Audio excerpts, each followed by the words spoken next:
Welcome to the Her Voice Shines podcast, where we celebrate the power, brilliance, and resilience of women everywhere.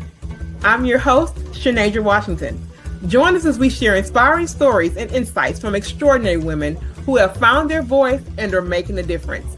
Together, we'll create a ripple effect, illuminating the path to visibility and empowerment. Let's break barriers, shatter ceilings, and lift each other up.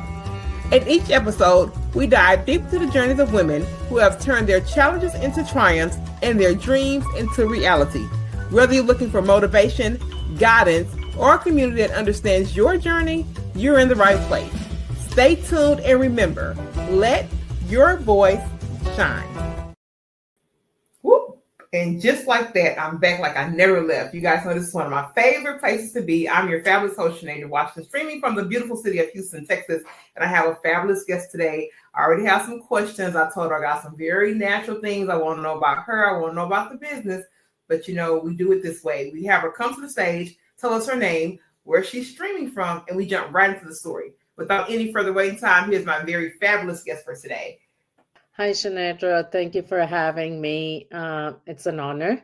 My name is Madhavi Parikh, and I am in Charlotte, North Carolina. And I call this home, but I'm also from India originally. So my story is that ever since I was a child, I knew that I wanted three things. One is to come to America. The other is I would practice medicine. And third is I would meditate.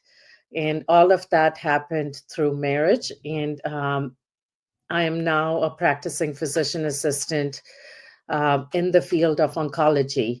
So my journey, of course, like everyone else, started way back when I was a kid. Didn't have the best of environments in growing up, dominating narcissistic parents, up close and personal experiences with death, starting with my younger sister, like my newborn sister who passed away at 2 months from some metabolic disease that we have no idea of.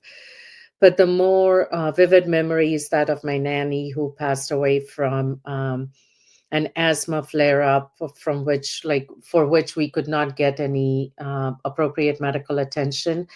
And it was like seeing her suffocate. But then I also saw a beautiful passing of life in my great-grandfather, who at 103 decided that it was his time to go, and over 3 to 4 days first gave up his medicines, then gave up his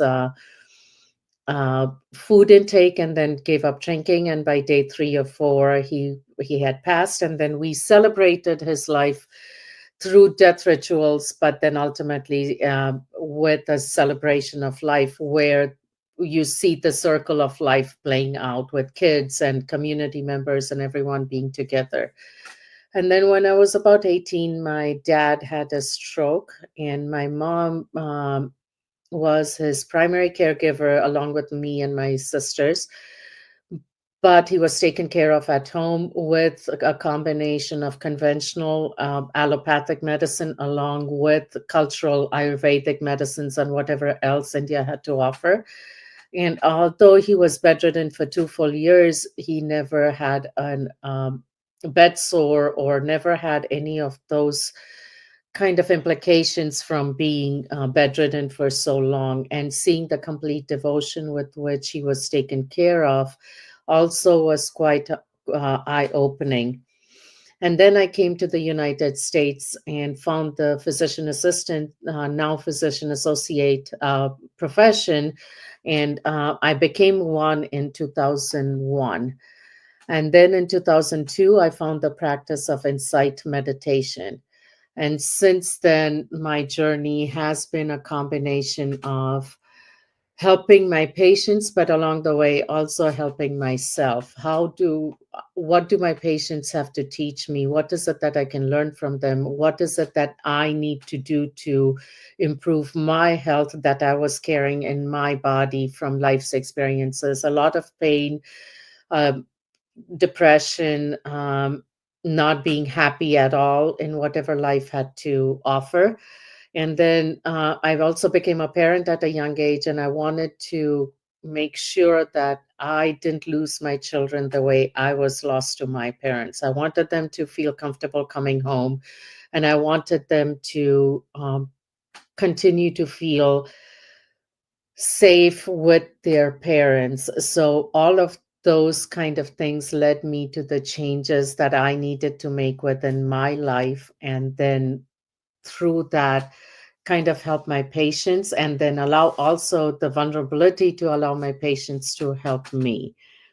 I did, of course, get a lot of training along the way in different aspects of medicine, nutrition, fasting. I even did a fellowship in integrative oncology and contemplative medicine fellowship, which allowed me to take my meditation work outward towards other people, taking myself towards other people.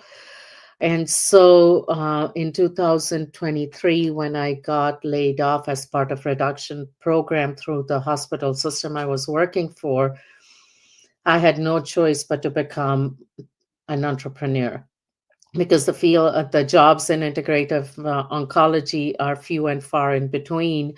And my love of medicine is such that I needed to continue to practice. So I decided to open up my own practice that comes from the model given by Elizabeth Kubler-Ross, whom we know from the 5 stages of grief. She said that our body is made up of 4 quadrants: the spiritual, the physical, the intellectual, and the emotional. And most diseases arise along with the physical problems that we have in the body. It also arises from a depletion in one or more of those quadrants. When they're out of balance, they're not in alignment, and we are not in harmony with ourselves. And when we can integrate them in a way that aligns with our higher purpose, higher being, then that's when we are healthy, we are happy, regardless of the outcome. So that is where I brought about my integrative SPI health model, SPI being the acronym of the 4 quadrants of the body. And here I am trying to help cancer patients bring that on into their lives so that they don't see it as much of a death sentence as it is more of a wake-up call, and to live life in a way that is not coming from a place of fear, but also taking ownership for their well-being. So you make it a mutual relationship versus I tell you what to do and you expect me to take care of your health, and it doesn't work, and then we are all unhappy. Yeah, wow. Sort of story. Oh, no. I love it. And I honor you, my guests, and I tell them I don't take it lightly that you share those things on my podcast, because those things help fuel me too, because I get to see the world a little bit through your lens, right? I would have never gotten that opportunity. First, let's go here, because you said this boldly out of your mouth. You said, my parents were narcissistic. A lot of people would never make the statement, even if they felt it, or maybe they didn't know if that was a thing to call it, or have you. When did you know that your parents were narcissistic? Because sometimes when we are just living the thing, we don't know that that's what to call it. Right. When did you know that your parents were narcissistic? Through my meditation practice. And that didn't happen until I was 35 or 36. So it's only, and the meditation practice that I have is called insight meditation. And that particular technique requires you to go in for a 10-day complete silence retreat. And then you come out and you practice on your own as well, sitting in silence at least 1 hour a day, preferably 2 hours a day. And the more you put in, the more you're going to get out. And it's through that practice, which I initially went in so that I would become a better parent. But then I realized that I had to do my own work as well. And it's through that practice that I started observing my mind. How was it working? How was it conditioned? What is it that I am taking forward, right? Like there's the cause and effect thing at work. Cause leads to effect, which becomes the cause, which then leads to more effect. And we start this chain of action and reaction that's never ending. And so through that meditation practice, I understood a lot of things. And that is where I also understood that the body is keeping the score of whatever it is that is not healthy in our lives. And Mm-hmm. that's when I understood how what my parents' influence was on me. I didn't know the term, I didn't know what narcissistic, that terminology, but I have children who kind of educated me along the way as well. And they had the freedom to tell me how I was behaving with them. And if they didn't like it, I took it upon me to go inward to see what is it that I was doing that was affecting my children and how could I change it? And it's through that That's process. so powerful. And I love the fact that you said I had to do my own work, because sometimes we'll find ourselves doing things for the next person. And then in that process, you're like, okay, wait a minute. There are some things here that I need to reconcile. So I'm really happy that you had that realization, was able to do that for you. Now, I was practicing heavily in 2024 because I tell people all the time I had a very big spiritual shift last year. So in the mornings, like that hour of quiet time was really what I needed for fuel. I find myself now in 2025, because I've been so busy and touching so many things. Like January came in with like a big bang, and I don't have as many moments of solitude, right? And I feel the difference. And I mean, and it was an excellent segue, because when you talk about the 4 quadrants, and you said that those quadrants are spiritual, physical, intellectual, and emotional. Now I've got to a certain age to where I can start to feel when those things are off. For example, I'm a reader, right? And I spend time reading every day. And when I can't read for a couple of days on the intellectual piece, it's like I'm not as connected. You know what I mean? Back, earlier in my 30s, I would not have known that. But now getting to a point where I can definitely see those 4 quadrants be a part of my life and really trying to find that balance. It really brings some answers here through you that's really a big thing. So thank you so much for that.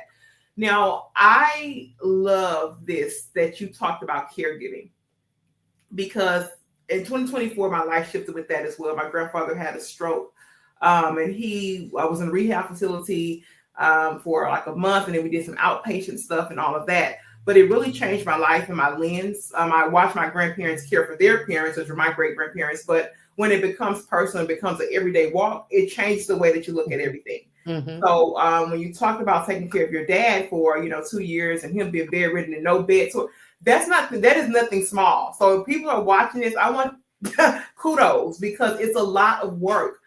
What do you think? And I'm happy that you are a physician assistant, because that tells me that you probably have excellent bedside manners. What do you think in the process of caregiving? What do you think most expanded in you? Because for me, it was patience. What expanded most for you in the act of caregiving? I think caregiving and care receiving are hand in hand, right? So we have to learn how to give care in a way that the person receives the care that they need. I can work from a place of fear of losing them, or I can also look at it as me being selfish because I don't want to lose the other person, versus the other person is the care receiver is the one going through that disease process. So they are the ones who, their body is tired, their mind is tired. Maybe they're not capable of taking all that we want to give to them. Maybe the care I'm giving is a trigger to them. Maybe, they feel they're being nagged upon because I want them to live. So the observation, listening, and like keeping your emotions in check. But again, that's part of observation. So it's a two-way street of observation and listening, and not allowing the emotional aspect of love to take over. Love, love has emotions, and there's objective love. And the way I see it is, it's corny, but there's only one word difference between mother and smother. So the mother is that ultimate unconditional love, right? But it's only but that if it doesn't remain unconditional, which is where you accept the other person for whoever, whatever they are, and give them what it is that they need, versus me trying to give them what I think they need, which is basically my need, then I'm going to smother them with that love. Listen, I'm learning, okay? I'm in a learning phase with that because I think I'm a natural nurturer, so I want to do the thing. I want to care, but it is very important about making sure that that's their need.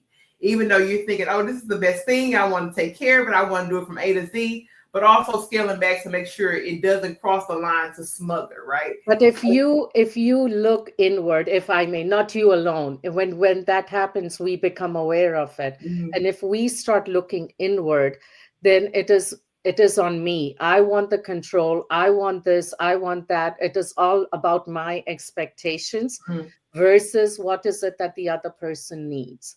And that has been the journey of me not wanting to be lost to my children. Mm-hmm. So, because if I give, thinking that this is what they need, I am kind of holding them, but it's more on me because I haven't done the work of what is it that's making me do it. Either we're operating from a place of fear, we are operating from a place of expectations. And it may be conditioning, but we haven't taken it once notch more to look at that it's coming from fear or it's coming from expectations. And I can break that cycle. It's within me to break that cycle, but I have to be aware of it. I have to think about it. I have to align it with who I am, and I have to do the work to make it happen. Yeah, and that's an interesting dynamic too, as you related to children, because I have a son, he's 7, and I think a lot of times that I do operate in a little bit of fear because of the world and all the craziness, right? I think it's good to have a healthy measure on it, but I do feel that sometimes that line for me is a little bit blurred, right? Because there's like so much going on in the world. You don't want this. And I have to basically pace myself in that. But it is interesting because, like you said, I'm like, well, where is this coming from? Why are you wanting to, do this in such a tight proximity? But a lot of it is that fear, and I have honestly had to work through that with mothering my son, and like I said, caring for my grandfather as well. I have actually had to do a lot of self work and We in America, we in our culture operate from a place of fear. yeah, we And do. We do. and why is it that way? It has become a selling point as well, right? And the control part of it and expectations part of it, and we don't need to. The world operates on kindness as well. So we can be kind to ourselves and not work from that place of fear. And and those who do that, they also turn out fine. So we don't have to live on that side of it. If that's we can make that choice. Absolutely. I love it. And thank you so much for that, because this is a bit soothing for me, because it's one of those conversations like, okay, just keep it in line, keep it in check, and keep walking this thing out day by day. So I really appreciate it. Now, and only I can do that, right? I can't do it for anyone else. I can't tell you to keep it in check. Mm-hmm.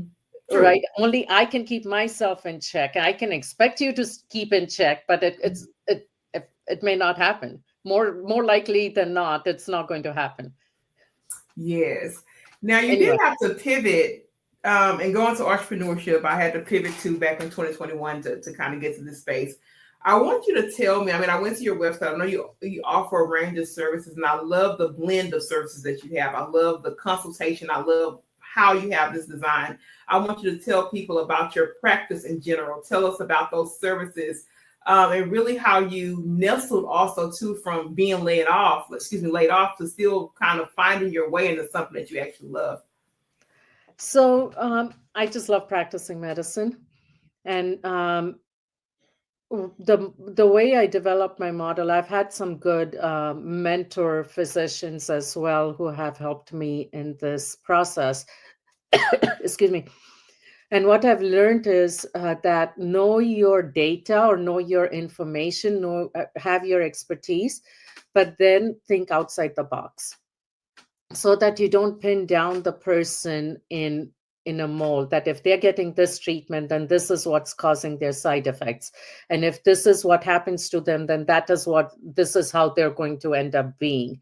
And when we are faced with mortality, when someone gets a cancer diagnosis, there's a lot of emotions involved in it, mainly because it's putting us face to face with our mortality.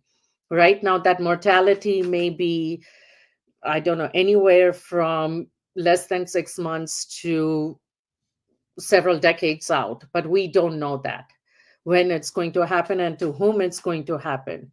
So kind of keeping that in mind, and then this model from Elizabeth Kubler-Ross about the spiritual, emotional, intellectual, physical, that I started experiencing as well, that if I was more grounded in my meditation, then I wasn't taking things as personally, and I wasn't holding on to someone looking at me the wrong way or being angry at me or something like that. So then it affected my physical health positively as well.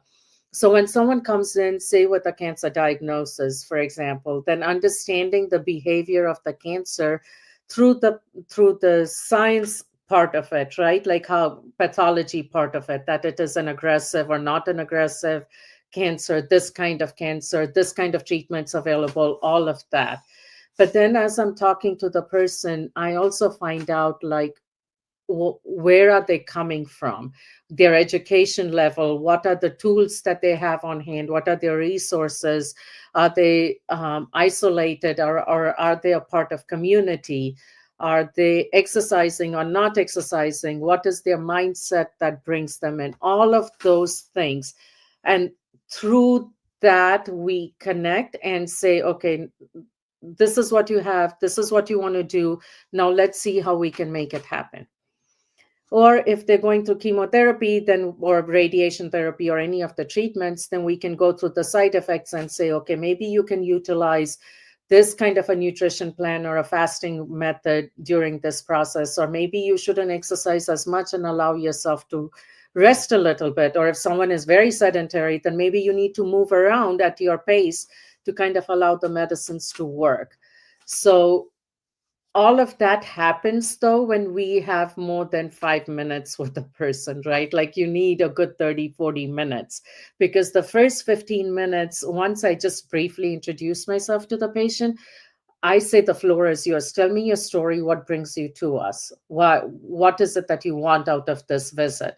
And then they're telling me their story over the next 15, 20, 30 minutes, and from there we can then segue into a plan of action.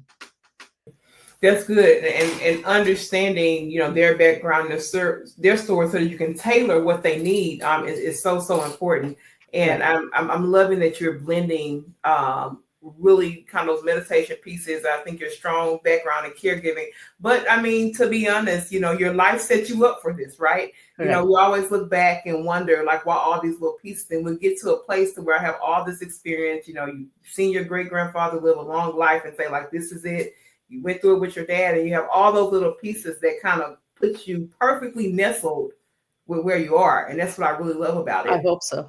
Yeah, of course. Yeah. Look, I listen. When I go backstage, I'm listening. I am putting together the pieces so that I can really understand the story.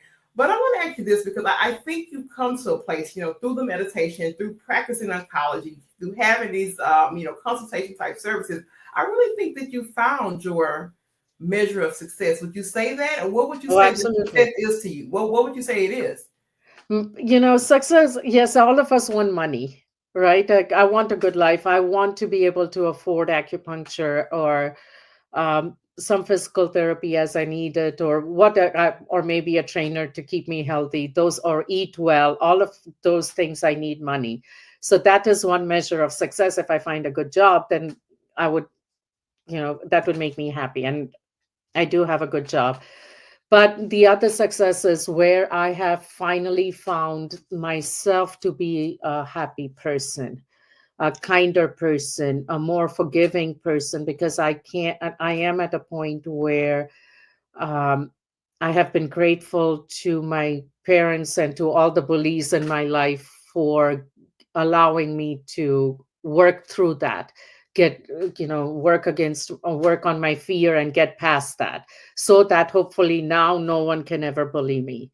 So, and then I can sleep well at night regardless. And I have all these tools in on my side that I can use whenever I want to.